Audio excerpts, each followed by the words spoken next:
ਜਲੰਧਰ ਦੇ ਲਤੀਫਪੁਰਾ 'ਚ ਮਕਾਨ ਢਾਏ ਜਾਣ ਤੋਂ ਬਾਅਦ ਦਿੱਲੀ ਵਿੱਚ ਵੀ ਮਕਾਨ ਢਾਏ ਜਾ ਰਹੇ ਹਨ।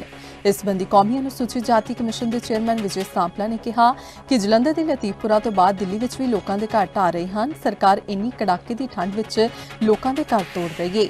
ਸੁਪਰੀਮ ਕੋਰਟ ਨੇ ਇਹ ਵੀ ਕਿਹਾ ਕਿ ਜੇਕਰ ਕਿਸੇ ਦੀ ਜ਼ਮੀਨ ਖਾਲੀ ਕਰਵਾਉਣੀ ਹੈ ਤਾਂ ਪਹਿਲਾਂ ਉਸ ਦੇ ਠਹਿਰਨ ਦਾ ਪ੍ਰਬੰਧ ਕੀਤਾ ਜਾਵੇ। ਉਨ੍ਹਾਂ ਕਿਹਾ ਕਿ ਲਤੀਫਪੁਰਾ ਵਿੱਚ ਵੀ ਅਜਿਹਾ ਹੀ ਹੋਇਆ ਹੈ। ਕਿਸ ਦੀ ਜ਼ਮੀਨ ਕਿਸਨੇ ਤੋੜੀ, ਇਸ ਦਾ ਕੋਈ ਜਵਾਬ ਨਹੀਂ ਹੈ। क्योंकि आज दिल्ली में भी एक लोगों के घरों को तोड़ा जा रहा था और उसके लिए भी हमने नोटिस दिया था और जिसके लिए आज लोग भी उसके लिए धन्यवाद भी करने आए थे। क्योंकि आज के यहाँ पे देख रहे हैं कि सर्दियों में जहाँ पर पाला इतना बढ़ रहा है, कोहरे की ठंड इतनी बढ़ रही है और वहीं जो है सरकारों की ओर से उनकी घरों की जो है तोड़ फोड़ का काम जारी कर रहे हैं। अब तो सुप्रीम कोर्ट ने भी कह दिया है कि अगर किसी का मान लीजिए कोई बैठा हुआ है और अगर उसके घर को कहीं आपकी ज़मीन पे आपने उसको एक्रोचमेंट को तोड़ना है तो पहले उनका रिहैबिटेशन करना होता है। और इसी के लिए हमने सभी को कहा था कि पहले उनका रिहैबिटेशन का इंतज़ाम करें और उसको बाद आप जो है उसको अपनी ज़मीन को आप जो है अतिक्रमण को ख़त्म करें।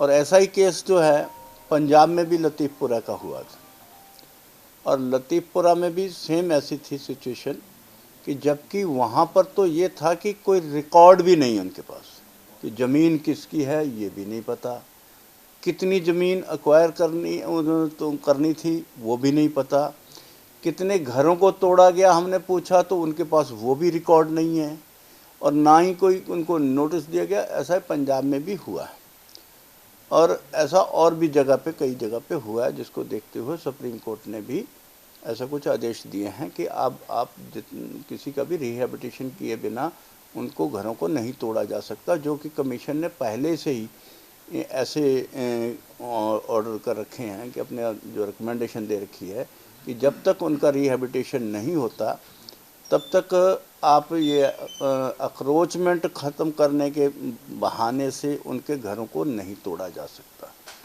और सरकार जो होती है ये कस्टोडियन होती है गरीब की, जनता की। सरकार की जिम्मेवारी होती है कि रोटी कपड़ा और मकान देना और उनको छत जो देनी है, ये सरकार की रिस्पॉन्सिबिलिटी है। सरकार अगर दे नहीं सकती तो उनके घरों को छीन भी नहीं सकती। तो पहले अगर किसी के घरों को छीनना है, उनको तोड़ना है तो उसके पहले उसको अक्रोचमेंट करना ज़रूरी होता है, ये हमारा कहना है। और आज इसी केस में हमने पंजाब का केस है लतीफपुरे का, सेम केस है और उनको आज हीयरिंग के लिए बुलाया भी है। आज हमारे यहाँ पर जो हमारी हीयरिंग है उनकी, उसमें हमने चीफ सेक्रेटरी को भी बुलाया है और लोकल बॉडी को भी बुलाया है, सीपी साहब भी हैं और डिप्टी कमिश्नर, ये सबको हमने बुलाया हुआ है। तो इसमें हम इसी पे बात करेंगे कि गरीबों के जो है घरों को तोड़ा नहीं जा सकता, ये आपकी जिम्मेवारी है, उनको आपको आश्रय देना ये आपकी सरकार की रिस्पॉन्सिबिलिटी है। और सरकार अपने कर्तव्य से मत भागे, अपना कर्तव्य निभाए। और जो सरकार जब उनकी जिम्मेवारी है उनको देना, तो ये सरकारी अत्याचार है। अगर किसी के घर तोड़ा जाता तो ये सरकार द्वारा किया गया हुआ अत्याचार ही होगा कि जहाँ उसको रक्षक ही भक्षक बनेंगे तो फिर इस देश को कौन संभालेगा, इस जनता को कौन संभालेगा। गरीबों के लिए हमारा कर्तव्य होता है और जिनके पास घर नहीं होते उनको घर देना हमारा काम होता है। सरकारों की ये रिस्पॉन्सिबिलिटी होती है और सरकार अपना कर्तव्य निभाए, यही हमारा यहाँ पे कहना है।